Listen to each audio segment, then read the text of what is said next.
The cultists cry out in jubilation as their dark ritual comes to completion. The ground trembles, fire blossoms through the air as the gateway to the nine hells opens, and the great pit fiend, Garblax, Scourge of Worlds, steps forward into the hallway. Just then the chamber doors open, and in walks a wizard and her league of great adventurers, and she stares the demon right in the eyes. The demon looks down upon her and cries out, "Foolish mortals, you are far too late. Now watch as I turn your world to ash and flay the flesh from your bones." "Not today, demon," she says, flinging out her staff and pointing it at him. "For today I have seen your future, and your fate rests in my fingertips." Greetings, my name is Monty Martin. And I'm Kelly McLaughlin. And we are the Dungeon Dudes. Welcome to our channel where we cover everything Dungeons & Dragons, including advice for players and guides for Dungeon Masters. We upload new videos every Thursday, so please subscribe to our channel so that you never miss an episode. Today we are taking an in-depth look at how to play a Divination School Wizard in Dungeons & Dragons 5th edition.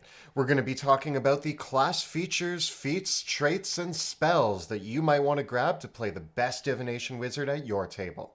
There is so much to discuss behind this complex and nuanced class, so let's get rolling. So let's start by explaining the general concept of the Divination Wizard and answering the question, why would you want to play one? Well, the Wizard is an incredibly rewarding class to play in Dungeons & Dragons 5th edition because it is the one that gets the broadest access to more spells than any other class in the game. The Divination Wizard stands out as a very unique and powerful entry amongst the various subclasses available to Wizards for their unique playstyle that really inspires a lot of foresight, a lot of planning, and using information as a weapon to make the most of the wizard's true strength, which is being prepared for almost any situation. The Divination Wizard lets you play out the fantasy of being the master of fates and the manipulator of the future. And I think that's a really cool concept that a lot of people who play a wizard really like to explore. And I love that concept of the wizard imagining the future, predicting it, and letting things play out the way that they foresaw. Your character might take a more darker tone with this and draw inspiration from mythological figures like the prophet Cassandra, who could see the future but felt unable to actually do anything about it, simply regarding that all of us being bound up like a clockwork orange, and really that we don't have any true free will. Other characters might be more inspired by the forces of luck than fate, and really embrace this kind of gambler's mentality and look at their divinatory powers as a way of cheating the system and breaking the rules of reality in their favor. So let's take a look at what the Divination Wizard has to offer in ways of combat, exploration, and the social aspects of the game. Well, in almost all cases, the Divination Wizard is going to be the master of arcane power in the party, but in a very different way compared to other classes like warlocks and sorcerers and bards, because the wizard really values preparation and planning in advance. You really have to think ahead and think about what spells you're going to prepare and choose them properly for the situation that you're going into. I find that I tend to steer my Divination Wizard even more towards things like divination, illusion, transmutation, and things of that nature. I find them to be one who harnesses the powers around them to manipulate and change the world, more so than just blow things up. In this respect, the Divination Wizard is an excellent candidate for a battlefield controller in combat, someone that is using their magic to hinder foes, debuff them, cause status effects and other conditions, or summon up magical effects and creatures that can help them control the flow of the battle. Divination Wizards are particularly effective at applying nasty debuffs thanks to some of their class abilities, but they only get to use this in a limited number of times per day. Few classes can as reliably take a foe out of the fight completely as a Divination Wizard, although not necessarily killing that foe in the process.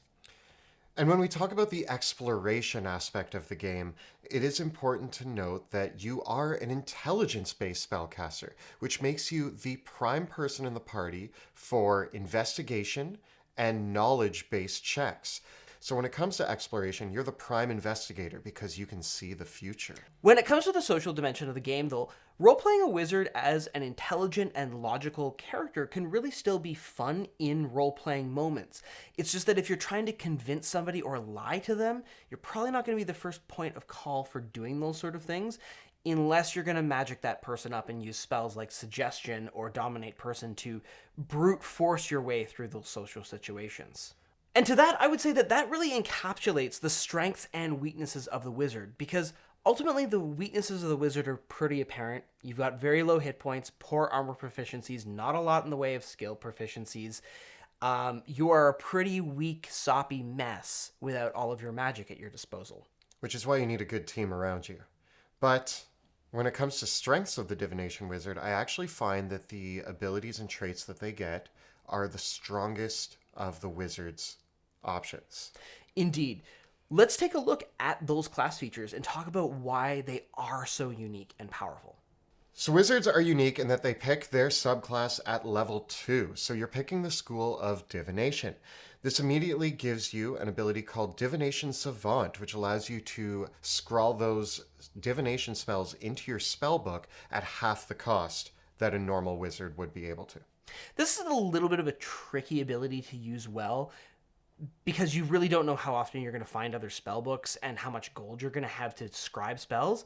And finally, there's not a lot of divination spells in general, so you're probably going to want to pick them up over the course of leveling up. This is an ability that every wizard subclass gets, and it's about as useful for each one. You still want to pick the spells that you want and just hope to find some cool spell books along the way. This just makes it a little easier as a divination wizard to grab divination spells. The next ability that you get right away at level 2 is really the one we're all here for, and that is called Portent. Starting at second level, when you choose this school, glimpses of the future begin to press in on your awareness. When you finish a long rest, roll 2 d20s and record the numbers rolled. You can replace any attack roll, saving throw, or ability check made by you or a creature that you can see with one of these foretelling rolls. You must choose to do so before the roll, and you can replace a roll in this way only once per turn. Each foretelling roll can be used only once. When you finish a long rest, you lose any unused foretelling rolls. I love this ability. It's one of my favorite abilities that any character in the whole game gets, because nothing makes you feel more powerful than being able to tell the DM what they roll. First of all, you have to declare that you're using it before the dice are rolled. So once the dice are down and the result is plain to see in front of everybody, the fate has been written and cannot be changed anymore. So if you do want to modify a roll that someone else is going to make, you need to be a little bit proactive with saying, I'm going to use Portent now. The second factor here with Portent is that because it is determined before the roll even happens and is determining the final outcome of that roll, it actually does not interact with advantage and disadvantage. If you use Portent on a roll that a creature has advantage on, it doesn't matter. You don't roll another die. That was just the final result. Which actually makes it an extremely valuable tool to use when advantage or disadvantage come up. If an enemy is about to attack you and you know they have advantage, you could throw a 2 down and say, no, they just get a 2 instead. Or if your party has disadvantage at a crucial moment and you have a really high dice roll that you can just throw in place, it can be a really valuable use of that. This ability does mean that you can use a very powerful disabling spell like Hold Monster or Banishment or Finger of Death and basically force a creature to fail its saving throw by using one of your foretelling rolls that was like a 5. Another great thing about Portent is that you roll these foretelling rolls before you even prepare your spells for the day. If you roll really high, you might want to pack spells that require an attack roll so that you can use those to amplify the chances of hitting a target. Or if you rolled really low, you might want to take a lot of spells that require a saving throw so that you can use those rolls to make sure that those crucial spells land. If your foretelling roll is 10 and you want to stick an ogre with a Hold Monster spell, well, ogres have notoriously low wisdom scores, and so that 10 might be enough to force them to fail their saving throw. On the flip side, if a monster is attacking you and you know that you've got an AC of 15 and that you've got the shield spell prepared, that 11 might be enough that with your shield spell and your foretelling roll, you can protect yourself effectively. Because the foretelling roll, using it, is no action required. There's no bonus action, there's no reaction, nothing. Also, if you have a average middle-ranged roll, those might be perfect for passing a death saving throw. Or succeeding a concentration check. The next ability that they gain is at 6th level, and this is Expert Divination. This is a really cool ability that basically says that when you use a divination spell, you can regain spell slots of lower level spells. When you cast a divination spell of 2nd level or higher using a spell slot, you regain 1 expended spell slot. The slot you regain must be of a level lower than the spell you cast and can't be higher than 5th level. This is just a really great way that as a divination wizard, if you're casting higher level divination spells, you can get a bit of change back on your spell slots. And this can actually have a really cool trickle effect, and you actually have a great example. Let's pretend that you're a higher level wizard, maybe 11th level, and you've already used a 5th, 4th, and 3rd level spell slot. At some point during your adventures, you decide that you want to use your level 6 spell to cast True Seeing. Now that you've done that, you can regain your 5th level spell slot, which you could then use to cast Scrying, and regain a 4th level spell slot, which you could then use for a spell like Locate Creature or Arcane Eye, which you can then now use for a 3rd level spell, which could continue the chain of using divination spells all the way down something like perhaps Clairvoyance and then Locate Object or Detect Thoughts. And so what this means is that your level 6 spell that you used True Sight on also got you a 5th level spell for Scrying, a 4th level spell for Arcane Eye, and a 3rd level spell slot. So you got a bunch of all these free information gathering spells. This means that really at the end of the day, if you have some of these higher level spell slots left over, get them out there, get more uses of these spells, get more information going into the next encounter.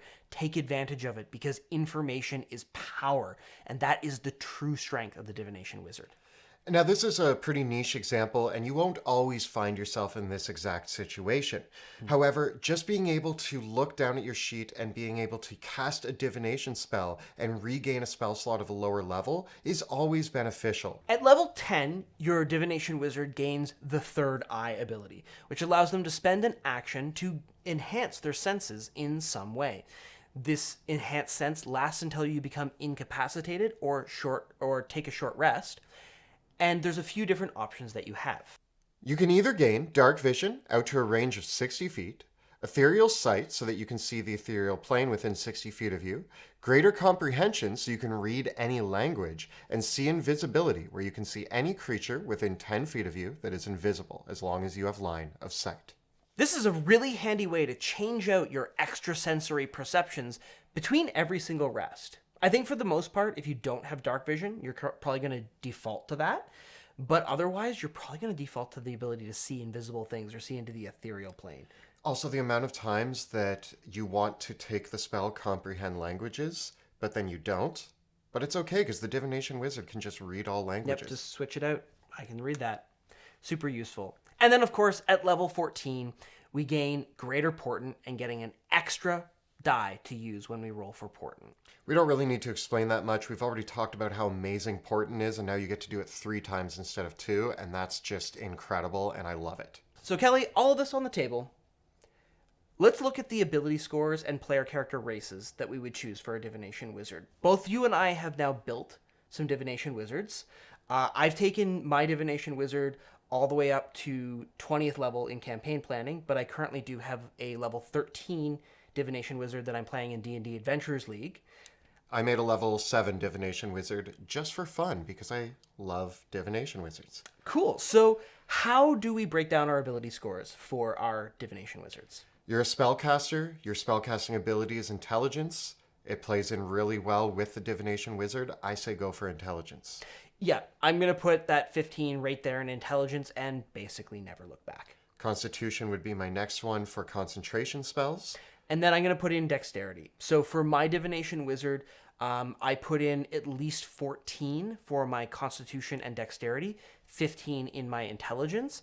I dumped Strength entirely, And then I put in 10s for wisdom and charisma. I would almost dump strength and charisma and give myself a little bit higher wisdom. Really. Just to get that extra perception bonus and things like that to make my character feel more aware of his surroundings. So when it comes to which races to pick for your Divination Wizard, we actually both went very different directions, both of which I think are amazing directions. I went with a Halfling, because Halflings gain the Lucky ability, and I just love the fact that my Divination Wizard feels even more like he has control over the dice. For me, building that Divination Wizard is all about being able to say, I don't want that dice to be that, and changing it. I was inspired very much by luck as well, but I went with a different tack. And I chose the variant human with the lucky feat right away at level 1, putting my flexible ability score bonuses into dexterity and intelligence. Gnomes make excellent divination wizards because they do get that increase to their intelligence, and I just find them to be such wonderful little Absolutely. wizards. The Tinker Rock Gnome gaining +2 to your intelligence is amazing, flat out. Gaining advantage on saving throws to your intelligence, wisdom, and charisma related saves against magic is also incredible. You get your little bit of a boost to your constitution as well as a rock gnome, and you get to tinker around with clocks. So we could also look at things like the High Elf as a great option. +2 bonus to dexterity, some nice advantage on saving throws against enchantment magic, and you get the +1 bonus to your intelligence and an extra cantrip. So I think that they're an excellent option there as well. Tieflings might be an interesting choice. I don't know if they're optimal, but I think tieflings are a lot of fun to play in general. They get lots of great traits. And because tieflings now have all these options in Mordenkainen's Tome of Foes, you can mix and match a bunch of different ability score bonuses. And there's also the winged tiefling, if anyone's going to let you play it. But if you have that as an option, it's really, really good. if we look at some more interesting options, we could go with something like a Genasi or a Hobgoblin. Your intelligence score is less important because you can use portent for the times that it really matters. And so because you're giving such a massive penalty to the saving throw by forcing a low roll, you might be able to get away with not having to max out your intelligence score right away. And in fact, that's what I did with my Divination Wizard, and it worked out pretty okay. So we alluded this to a little bit already with talking about our races, but what feats are you going to choose for a Divination Wizard? It's not usually my first choice, but Lucky has to be paired with the Divination Wizard. I think it actually is mandatory. I think that if you are going to play a Divination Wizard, take Lucky as soon as you can and never look back. It is so much fun. The whole reason you play a Divination Wizard is to be in control of the dice. Yeah. Control those dice rolls. Change the dice as you see fit at the table. You have Portent, you have Lucky, and really that's just going to give you a great package to feel like you are the great diviner. Lucky saves your butt in the times when you should have used Portent but didn't. Because you use Lucky after you see the results of the die. And then you get to add another die to it. Whereas you have to make the decision about Portent before the dice are even rolled. If we look at other feats, Lucky being the prominent one that we're talking about, but I would also look at Warcaster as a good option for any spellcaster. I personally took Resilient for my Constitution. I like that because I actually found with my Divination Wizard that I play such a defensive character that I wasn't getting attacked a lot. So when I was concentrating on a spell, I could rely on Lucky to save myself for the concentration, and then I wanted to have the blanket benefit of Resilient instead. Lastly, I would look at Alert as a great feat, just to get you that boost to, first of all, never be surprised. Being the squishy wizard. It feels appropriate, also, that a Divination Wizard can't be surprised. Yeah, I knew you were coming. They always know when an enemy's approaching. And not only that, but a bonus to your initiative is never a bad thing. So you're playing a primary spellcaster. So the real question, which spells are you going to pick as a Divination Wizard? There's a lot of must-haves for this, and you get to choose 2 spells every time you level up. As a Divination Wizard, I think you really want to take advantage of those ritual spells and make those a big part of how you plan your character out too. Well, it just so happens that so many of the great divination spells can be cast as a ritual, which just really helps out this build. While we do want to learn them all, we do need to think about which ones we want to prioritize, which ones are broadly applicable, and there are always going to be situations where, as a divination wizard, you can take advantage of your foresight and prepare a completely oddball spell because you did the homework in advance and found out, oh, turns out this spell that I would never use is going to be the perfect tool for the job in this situation. With my Divination Wizard, I started off with Toll the Dead, Minor Illusion, and Mage Hand, and then I eventually picked up Ray of Frost and Prestidigitation. Unfortunately, the Divination cantrip True Strike is garbage and not worth taking, and it doesn't really bear into any of the Divination Wizard abilities at all. For first level spells, my two must-haves at low levels are Find Familiar and Unseen Servant. And I get so much mileage out of these two spells, it's ridiculous. I mean, the Familiar on its own is an amazing scout. It's a great helper in combat and an essential companion as well, as is the Unseen Servant. But I also took Mage Armor, Shield, and Absorb Elements. The only two spells that I have different than yours are I took Tasha's Hideous Laughter and Ice Knife. I took Ice Knife because I've seen it in play as a great way to deal with a small grouping of enemies if they're close to each other. And I just wanted an attacky spell at that low range. And Tasha's Hideous Laughter is just a really great spell that I can use my Portent on to make sure that I take an enemy out of combat.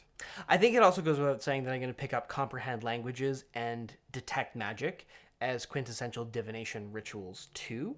And I also really like having Sleep at low levels. It only is really useful for like level 1, 2, and 3, but at those low levels, it's a great way to end combat. And again, it doesn't matter what your intelligence modifier is. Sleep is sleep, and it just takes the enemies right out. Now, with Comprehend Language, I will say that eventually you do get that ability where you can comprehend languages anyway, so it might become less useful later on, but having it as a ritual in your back pocket is never a bad thing. Yeah. For second level spells, I chose Invisibility, Web, Rope Trick, and Hold Person. And Hold Person is your first opportunity to really see the devastating power of Portent, and I've used it many times to hold an enemy in telekinetic grip and let the Barbarian and Rogue finish them off with a bunch of free critical strikes against a paralyzed humanoid foe. I would also consider Misty Step and Detect Thoughts for a Divination Wizard. Just help you get around the battlefield on a bonus action is really useful. And Detect Thoughts seems very in tune with a Divination Wizard. For my third level spells, I chose Counterspell, Thunderstep, Hypnotic Pattern, and Leomund's Tiny Hut. The only one that I have that you didn't list was Clairvoyance.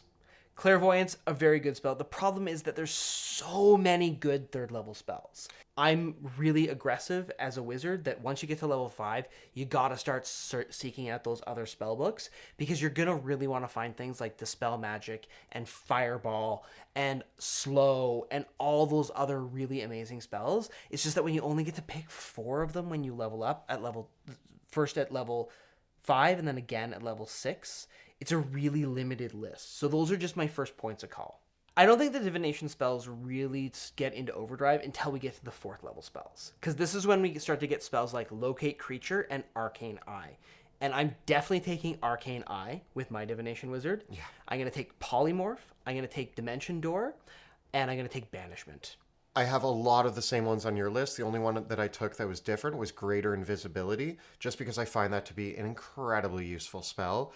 So 5th level is another point where the Divination Wizard is really spoiled for choice because there are 3 amazing must-have divination spells, and you gotta have them to really fully leverage the power of a Divination Wizard. And so for me, that list of spells that I'm gonna learn right away are gonna be Wall of Force, Contact Other Plane, Scrying, and Telepathic Bond. And at this point, the Divination Wizard is at full power. You want to talk about scrying for a second and how useful that is.